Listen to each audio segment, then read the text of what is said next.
Selanjutnya di dalam general ini, ya tadi kita bisa masukkan kayak seperti kehadiran. Nah, kenapa kehadiran dimasukkan di paling atas?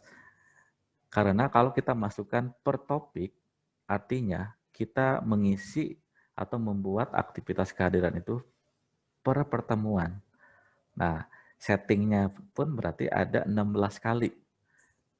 Nah, kalau kita di semester ganjil ini kan sudah rutin, artinya perkuliahan ini, pertemuan 1 akan berlangsung di minggu pertama. 1 minggu itu 1 kali. Nah, tetapi kalau kemarin semester antara, kenapa di setiap topik? Karena 1 minggu itu bisa jadi 2 atau 3 kali pertemuan. Nah, kalau di general atau secara umum di semester ganjil atau genap, kita kan sudah rutin 1 minggu itu 1 kali pertemuan. Makanya penempatan attendance atau kehadiran kita tempatkan di bagian general ini. Nah, cara memasukkan attendance atau daftar hadir, Bapak Ibu sama prosesnya. Kita klik, tambahkan, maka akan muncul tampilan seperti ini. Nah, kita pilih itu yang bagian attendance. Kemudian kita klik tombol tambah. Nah, muncul tampilan attendance seperti ini. Bisa di bagian deskripsi ini Bapak Ibu merubah namanya apa. Misalkan kalau saya tetap namanya attendance, tapi saya buat keterangan. Misalkan saya tuliskan bahasa Indonesianya adalah presensi mahasiswa. Artinya ini adalah sebagai sarana mahasiswa itu untuk isi daftar hadir secara mandiri. Nah, kemudian di deskripsinya ini kita bisa masukkan kayak seperti kalimat ajakan, ya kan? Ayo.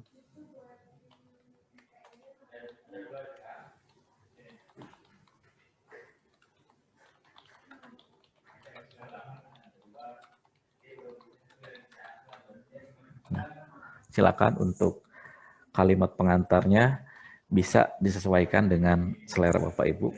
Intinya adalah kita meminta kepada mahasiswa sebelum perkuliahan harus mengisi daftar hadir terlebih dahulu di sarana ini.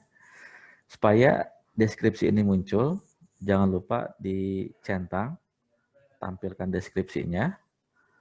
Kalau sudah, kita simpan dan kembali ke kursus.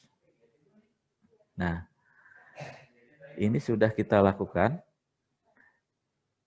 Ternyata ini belum selesai Bapak Ibu ya. Sekarang kita akan melakukan penyetingan daftar kehadiran. Caranya kita klik kembali attendance. Kemudian akan muncul halaman seperti ini.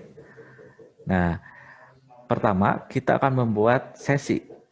Sesi pertama di perkuliahan semester ganjil ini itu kan berlangsung tanggal 21 September. Nah, kita memasukkannya itu, sesi itu ada di bagian Add Session, kita klik. Nah, kemudian di sini ada Add Session, ada Date. Kita berarti memulai dengan sesi yang pertama. Sesi yang pertama, misalkan sebagai contoh, mata kuliah yang saya ajarkan berlangsung tanggal 23 September. Jam 8.00 sampai dengan 10.00. Nah, kalau di e-learning ini, perkuliahan itu sebenarnya tidak terlepas dari jam 8 sampai jam 10 sesuai dengan waktu perkuliahan. Tapi bisa berhari-hari. Bisa kalau kita membuat forum diskusi, kita berikan waktu toleransinya atau forum itu selama 3 hari, ya berarti kita melakukan aktivitas 3 hari. Atau Bapak Ibu memberikan tugas, biasanya 1 minggu atau 5 hari. Nah, itu pun harus diikuti juga. Itu melakukan salah satu proses daring melalui e-learning. Untuk absensi lebih baik kita berikan batasan saja sama seperti di kelas. Kita setting tanggal perkuliahan awal, kemudian waktunya, kemudian di sini deskripsi sama seperti tadi misalkan.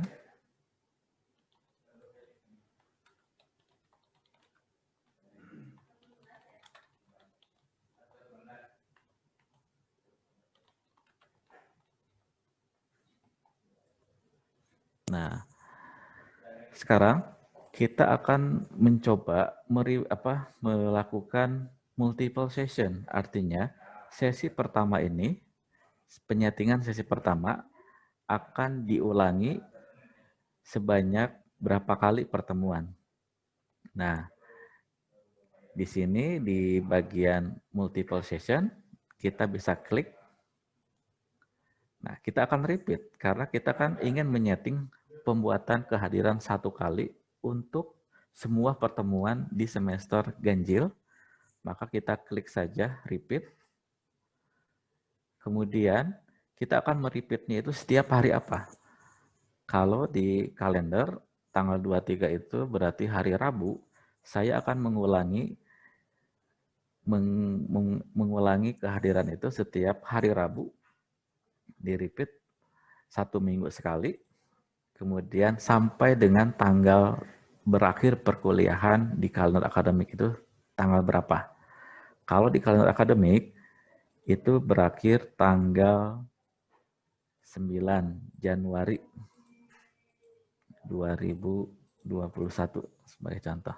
Nah, ini kita sudah menyeting kapan mau di repeatnya sesuai dengan settingan perkuliahan.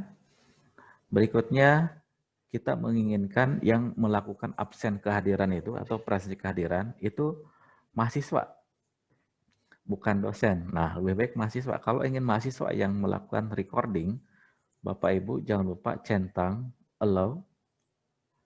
Kemudian ada auto markingnya, kita pilih yes. Dan kita pilih otomatis saja. Kalau kita pilih QR code, nanti mahasiswa kalau mau login harus men-scan barcode dulu. Nah itu repot, kasihan pada mahasiswanya, cukup dia otomatis saja pada saat jam perkuliahan dia masuk ke e-learning, mata kuliah kita akan otomatis terabsen. Kemudian kalau sudah kita setting seperti ini, selanjutnya kita klik add untuk proses penyimpanan. Nah, setelah kita simpan, ternyata di sini ada keterangan 16 sesi sudah berhasil dibuat. Nah, artinya kita ternyata menyeting satu kali untuk 16 pertemuan. Sampai pertemuan terakhir kita sudah menyeting. Nah, ini kelebihan kalau kita menggunakan penyetingan seperti tadi, kita melakukan repeat, mengulangi, tapi penempatannya jangan di bagian topik, tapi di bagian atas. Nah, ternyata di sini kita sudah muncul 16 pertemuan, ini belum selesai Bapak Ibu. Nah, selanjutnya kita akan mengubah status set. Nah, di sini status set di sini ada 4 keterangan. Ada present untuk menyatakan hadir, late jika terlambat, echoes, izin, absen, bolos, atau alpha. Nah, bisa kita berikan, Bapak Ibu bisa melakukan editing. Misalkan saya coba tambahkan keterangan.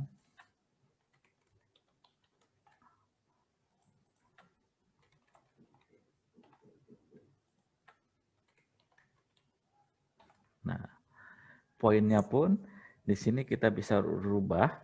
Misalkan untuk presensi dia hadir. Nah, kita berikan dia 1. Nah, telat. Apakah telat bisa dinyatakan hadir? Nah, itu tergantung dosen. Kalau saya jika telat dalam e-learning, saya tetap akan berikan 1. Itu kembali ke kebijakan dosen masing-masing. Kemudian izin pun, izin sakit, apakah dikatakan masuk? Ada juga kalau seharusnya izin sakit, itu bisa kita nolkan, alfa pun kita nolkan. Nah, yang menjadi parameter yang automatic marker kita adalah di present, maka jangan lupa kita klik bagian present atau hadir. Kemudian di sini ada available for student minute. Artinya, kalau di kelas kita sering membuat aturan pada saat perkuliahan pertama, jika mahasiswa telat 15 menit, maka sudah tidak dinyatakan hadir. Artinya dia walaupun masuk, tapi tidak boleh mengisi kehadiran. Nah, atau ini adalah seperti batas toleransi kehadiran. Nah, silakan Bapak Ibu jika dari misalkan saya setting jam 10 pagi, kuliah jam 8 tadi, nah mahasiswa bisa dinyatakan hadir itu paling telat sampai jam berapa. Kalau misalkan saya berikan 30 menit artinya mahasiswa pada saat dia melewati jam 10.31, maka tombol kehadirannya ini sudah pasti tidak ada di dalam daftar attendance kehadiran. Nanti dia langsung otomatis ke keterangan telat. Nah, ini sudah by system. Kita settingnya di sini. Misalkan Bapak Ibu mau 15 menit, silakan diubah saja. Ini cara untuk merubahnya. Kalau sudah dirubah, kita klik update. Nah, ini kalau sudah diupdate, berarti proses pembuatan kehadiran sudah selesai. Nah, tetapi kadang dosen sewaktu-waktu ingin merubah jadwal, misalkan pada pertemuan keempat. Pertemuan keempat saya di jadwal itu pelaksanaannya 14 Oktober, tetapi saya berhalangan. Untuk kehadiran saya ingin merubah, misalkan besoknya hari Kamisnya. Cara merubahnya, jangan khawatir, di sini ada menu paling tengah, ada edit session. Kita klik edit session, nah kita ubah saja. Tanggal 14 menjadi tanggal 15. Kemudian jamnya saya akan ubah. Saya bisanya jam 10 sampai jam 12. Nah, kita ubah, kemudian kita save perubahan. Maka di sini pun dia akan berubah. Nah, nanti untuk melihat mahasiswa itu sudah hadir atau belum, kalau mahasiswa sudah hadir atau dia mengisi kehadiran, yang tandanya di sini ada tanda panah, tanda seperti panah akan berubah menjadi warna hijau. Kalau hijau berarti sudah ada mahasiswa yang mengisi kehadiran. Kita klik saja di sini nanti akan muncul. Di sini adalah nama mahasiswa kita, di sini ada keterangannya. Dia itu hadir, kemudian terlambat, alfa atau semacamnya. Nah, ada di sini. Nanti rekapannya pun nanti kita bisa lihat yang hadir berapa orang, yang tidak hadir berapa orang, dan semacamnya.